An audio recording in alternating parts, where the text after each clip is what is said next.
ଆମ ପାଖରେ ଦୁଇଟି ପଦାର୍ଥର ଭୋଲ୍ଟେଜ ଭର୍ସେସ୍ କରେଣ୍ଟ ବା ବିଦ୍ୟୁତ୍ ବିଭବାନ୍ତର ଏବଂ ବିଦ୍ୟୁତ୍ ସ୍ରୋତ ମଧ୍ୟରେ ଗ୍ରାଫ୍ ଦିଆଯାଇଛି ଏବଂ ଏଠାରେ ପ୍ରଶ୍ନଟି ହେଉଛି ଯେ ଦୁଇଟି ପଦାର୍ଥ ମଧ୍ୟରୁ କାହାର ପ୍ରତିରୋଧ ଅଧିକ ଅଛି ଏବଂ ପୂର୍ବ ଭିଡ଼ିଓରେ ଆମେ ଦେଖିଛନ୍ତି ଯେ ଯେଉଁ ପଦାର୍ଥର ଭୋଲ୍ଟେଜ ଭର୍ସେସ୍ କରେଣ୍ଟର ଗ୍ରାଫ୍ ଏକ ଷ୍ଟ୍ରେଟ୍ ଲାଇନ୍ ବା ସରଳ ରେଖା ଏବଂ ଅରିଜିନ୍ ଦେଇ ଯାଉଛି ତାହା ଓମ୍ଙ୍କ ନିୟମ ପାଳନ କରେ।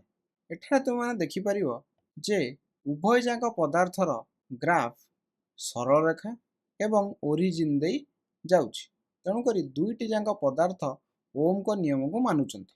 ତେଣୁକରି ବର୍ତ୍ତମାନ ଆମେ ଦେଖିବା ଯେ କାହାର ପ୍ରତିରୋଧ ବା ରେଜିଷ୍ଟାନ୍ସ ଅଧିକ ଅଛି।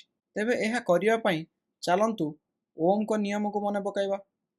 ଓମ୍ଙ୍କ ନିୟମ କହୁଛି V equals to I into R, ମାନେ ବିଦ୍ୟୁତ୍ ବିଭବର ପାର୍ଥକ୍ୟ ହେଉଛି ବିଦ୍ୟୁତ୍ ସ୍ରୋତ ଇଣ୍ଟୁ ପ୍ରତିରୋଧ ବା ରେଜିଷ୍ଟାନ୍ସ। ଏବଂ ରେଜିଷ୍ଟାନ୍ସ ବା R କୁ ନିର୍ଣ୍ଣୟ କରିବାକୁ ଆମେ କ'ଣ କରିପାରିବା? R equals to V by I। ଆମେ ଏଠାରେ କ'ଣ କଲେ? ଉଭୟ ପାର୍ଶ୍ୱରେ ବିଦ୍ୟୁତ୍ ସ୍ରୋତକୁ ଡିଭାଇଡ୍ କରିଦେଲେ, ତେଣୁକରି ଆମକୁ ମିଳିଗଲା R equal to V by I। ତେଣୁକରି ଆମେ ଯେକୌଣସି ଜିନିଷର ପ୍ରତିରୋଧ ବା ରେଜିଷ୍ଟାନ୍ସକୁ ଭୋଲ୍ଟେଜକୁ କରେଣ୍ଟରେ ଡିଭାଇଡ୍ କରି ପାଇପାରିବା। ତେଣୁକରି ଯେଉଁ ପଦାର୍ଥର V ବାଇ Iର ଅନୁପାତ ଅଧିକ ଥିବ ତାହାର ରେଜିଷ୍ଟାନ୍ସ ବା ପ୍ରତିରୋଧ ଅଧିକ ହେବ। ତେଣୁକରି ଆମକୁ ଏ ଗ୍ରାଫରେ ଦେଖିବାର ଅଛି କେଉଁ ପଦାର୍ଥ ପାଇଁ V ବାଇ Iର ଭ୍ୟାଲୁ ଅଧିକ ରହିଛି। ତେବେ ଏହା ଆମେ କିପରି କରିବା? କାହିଁକି ନା ଗ୍ରାଫରେ ତ ଭ୍ୟାଲୁ ଦିଆଯାଏ ନାହିଁ। ତେବେ ଏଠାରେ ଏହାକୁ କରିବାର ଦୁଇଟି ବାଟ ରହିଛି। ଗୋଟାଏ ବାଟ ହେଉଛି ଆମେ ଗ୍ରାଫରେ ଏକ ପଏଣ୍ଟ ନେବା, ଯେଉଁ ପଏଣ୍ଟରେ କି ଉଭୟ ଗ୍ରାଫ ପାଇଁ ବିଦ୍ୟୁତ୍ ସ୍ରୋତର ଭ୍ୟାଲୁ ସମାନ ରହିଥିବ। ତେଣୁକରି ସେମାନଙ୍କର I କ'ଣ ହୋଇଯିବ? ସମାନ ହୋଇଯିବ ଏବଂ ସେହି କେସ୍ରେ ଯାହାର V ଅଧିକା ରହିବ ତାର R ଅଧିକା ହୋଇଯିବ। କାହିଁକି ନା ଆମେ ଜାଣିଛନ୍ତି ଯଦି ଡିନୋମିନେଟର ବା ହର ଯଦି ସମାନ ରହିଲା ଏବଂ ଲବ ଯାହାର ବଡ଼ ସେଇ ଭଗ୍ନାଂଶଟି କ'ଣ ହୋଇଯିବ? ବଡ଼ ହୋଇଯିବ। ଏବଂ ଆଉ ଗୋଟେ ବାଟ ହେଉଛି ଯେ ଗ୍ରାଫରେ ପଏଣ୍ଟ ଚିହ୍ନିତ କର ଯେଉଁ ପଏଣ୍ଟ ପାଇଁ କି ଭୋଲ୍ଟେଜ ବା ବିଦ୍ୟୁତ୍ ବିଭବାନ୍ତର ସମାନ ରହିଥିବ। ସେଇ କେସ୍ରେ ଯାହାର I ଅଧିକା ହେବ ତାହାର ରେଜିଷ୍ଟାନ୍ସ କ'ଣ କମ୍ ହେବ? କାହିଁକିନା ଆମେ ଜାଣିଛନ୍ତି ଯଦି ଲବ ସମାନ ରହୁଛି ଯାହାର ହର ଅଧିକା ହେବ ସେଇ ଭଗ୍ନାଂଶଟି କ'ଣ ହେବ? ଛୋଟ ହୋଇଯିବ। ଏ ଦୁଇଟି ବାଟରୁ ବା ମେଥଡ଼ରୁ ତୁମେ ଯେକୌଣସି ଗୋଟିଏକୁ ନେଇ କାହାର ରେଜିଷ୍ଟାନ୍ସ ଅଧିକ ଅଛି ବା ପ୍ରତିରୋଧ ଅଧିକ ଅଛି ନିର୍ଣ୍ଣୟ କରିପାରିବ। ତେଣୁକରି ତୁମେ ଭିଡ଼ିଓଟିକୁ ପଜ୍ କରି ନିଜେ ଚେଷ୍ଟା କର। ଚାଲନ୍ତୁ ଦେଖିବା ମୁଁ କେଉଁ ବାଟଟି ନେବି। ମୁଁ ସମାନ କରେଣ୍ଟ ନେଇକି ଏହାକୁ କରିବି। ତ ଚାଲନ୍ତୁ ଏକ ପଏଣ୍ଟ ନେବା ଗ୍ରାଫରେ। ମାନିନିଅ ମୁଁ ଏଇ ପଏଣ୍ଟଟି ଗ୍ରାଫରେ ନେଲି। ତେବେ ଏହି ପଏଣ୍ଟ ପାଇଁ ଯଦି ମୁଁ ଏଠାରେ ଏକ 90 ଡିଗ୍ରୀ ଡ୍ର କରେ ତାହେଲେ ଏଇ 2 ନମ୍ବର ଗ୍ରାଫ ଏବଂ 1 ନମ୍ବର ଗ୍ରାଫ ଉଭୟ ପାଇଁ କରେଣ୍ଟର ଭ୍ୟାଲୁ ବା ବିଦ୍ୟୁତ୍ ସ୍ରୋତର ଭ୍ୟାଲୁ କ'ଣ ରହିବ? ସମାନ ରହିବ। ତୁମେ ଯଦି ଧ୍ୟାନ ଦେବ ତୁମେ ମଧ୍ୟ ଜାଣିପାରିବ ଯେ ଏ ଗ୍ରାଫରେ 1 ନମ୍ବର 2 ନମ୍ବର ଉଭୟର କରେଣ୍ଟ କ'ଣ ଅଛି? ସମାନ ଅଛି। ଏହି ପଏଣ୍ଟରେ ଉଭୟର କରେଣ୍ଟ ସମାନ ଅଛି। ତେଣୁକରି ଏହି ଦୁଇ ପଏଣ୍ଟ ବର୍ତ୍ତମାନ ସମାନ କରେଣ୍ଟକୁ ବା ସମାନ ବିଦ୍ୟୁତ୍ ସ୍ରୋତକୁ ଦେଖାଉଛନ୍ତି। ତେବେ ବର୍ତ୍ତମାନ ମଧ୍ୟ ଦେଖିବାର ଅଛି ଯେ ଏହି ଦୁଇ ପଏଣ୍ଟ ମଧ୍ୟରୁ କେଉଁ ପଏଣ୍ଟରେ ବିଦ୍ୟୁତ୍ ବିଭବାନ୍ତର ଅଧିକ ଅଛି। ତେବେ ଚାଲନ୍ତୁ ପ୍ରଥମେ 1 ନମ୍ବର ଗ୍ରାଫର ଏହି ପଏଣ୍ଟଟିକୁ ଦେଖିବା। ଏଠାରେ ବିଦ୍ୟୁତ୍ ବିଭବାନ୍ତର କେତେ ହୋଇଯିବ? ଏଠାରେ ବିଦ୍ୟୁତ୍ ବିଭବାନ୍ତର ହେଉଛି ଏତିକି, ଏଇ ଭ୍ୟାଲୁ। ତେବେ ଚାଲନ୍ତୁ ଏବେ 2 ନମ୍ବର ଗ୍ରାଫରେ ଦେଖିବା। ଏଠାରେ ବିଦ୍ୟୁତ୍ ବିଭବାନ୍ତର ହୋଇଯିବ କେତେ?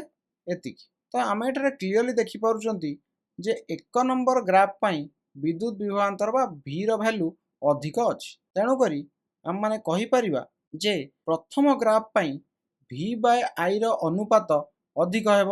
ତେଣୁକରି ଆମେ କହିପାରିବା ଯେ ପ୍ରଥମ ମ୍ୟାଟେରିଆଲର ବା ପ୍ରଥମ ପଦାର୍ଥର ରେଜିଷ୍ଟାନ୍ସ ବା ପ୍ରତିରୋଧ ଅଧିକ। ତୁମେ ଯଦି ସମାନ ଭୋଲ୍ଟେଜ ନେଇ ଦେଖିଥାନ୍ତ ଯେ କାହାର ବିଦ୍ୟୁତ୍ ସ୍ରୋତ କମ୍ ଅଛି ସେ କେସ୍ରେ ମଧ୍ୟ ତୁମେ ସମାନ ଉତ୍ତର ପାଇଥାନ୍ତ। ତେବେ ତୁମେମାନେ ଭିଡ଼ିଓଟିକୁ ପଜ୍ କରି ତାହା କରିବାକୁ ଚେଷ୍ଟା କର। ତେବେ ତୁମେମାନେ ଏଠି କ'ଣ ପାଇଲ ଯେ ପ୍ରଥମର ରେଜିଷ୍ଟାନ୍ସ ଦ୍ୱିତୀୟଠାରୁ ଅଧିକ, R1 ଗ୍ରେଟର ଦେନ୍ R2। ତେବେ ଏବେ ଚାଲନ୍ତୁ ଆଉ ଏକ ପ୍ରଶ୍ନର ସମାଧାନ କରିବା। ଏଠାରେ କ'ଣ ଦିଆଯାଇଛି? ଏଠାରେ ଆମକୁ IV ଗ୍ରାଫ ଦିଆଯାଇଛି। ए अक्षर प्रथम कौन थिला विद्युत विभवांतर एठी बर्तन विद्युत स्रोत आस जाइए এবং ए अक्षर थिला विद्युत स्रोत एठी आस जाइए विद्युत विभवांतर किंतु आमको एथिरे कंफ्यूज होबार नाही काहे कि ना आमे सेई सेम स्टेप बा सेई सेम प्रोसेस को फॉलो करी एठारे मध्य उत्तर पाई परिबा जे एई दुईटी पदार्थ मध्यरु कहार प्रतिरोध अधिक अछि तेबे एठारे मु कोन करिवि एक पॉइंट नेबी जोठी कि करेंट बा विद्युत स्रोत समान थिबो तो माने ने मु एई पॉइंट टी नेली एई पॉइंट रे उभय पाई विद्युत स्रोत कोन समान आ पाई विद्युत स्रोत जेतिकी आ पाई मध्य विद्युत स्रोत 2 नंबर पाई मध्य विद्युत स्रोत सेतिकी तो बर्तमान आम पाखरे दुईटी पॉइंट अछि ए पॉइंट एवं ए पॉइंट एबे हमु देखियार अछि जे एबे दुई पॉइंट मध्यरु केउ पॉइंट रे विद्युत विभवांतर बा वोल्टेज अधिक अछि जदि आमे एठारु वोल्टेज अक्ष को 90 डिग्री ड्र करचंदी एवं एठारे मध्य 90 डिग्री ड्र करचंदी ताले हमें कोन पाउचन देखिबा एठारे वोल्टेज हेउची एतिकी बा विद्युत विभवांतर एतिकी एवं 2 नंबर ग्राफ पई होउची एतिकी एटा हमें क्लियरली देखि पारुचंती जे 2 नंबर पदार्थ पई वोल्टेज बा विद्युत विभवांतर अधिक अछि एवं जेहेतु 2 नंबर पदार्थ पई विद्युत विभवांतर अधिक अछि तेनु करी एठारे 2 नंबर पदार्थर रेजिस्टेंस बा प्रतिरोध अधिक हेबो तेनु करी एठारे हम पाइगले R2 ग्रेटर देन R1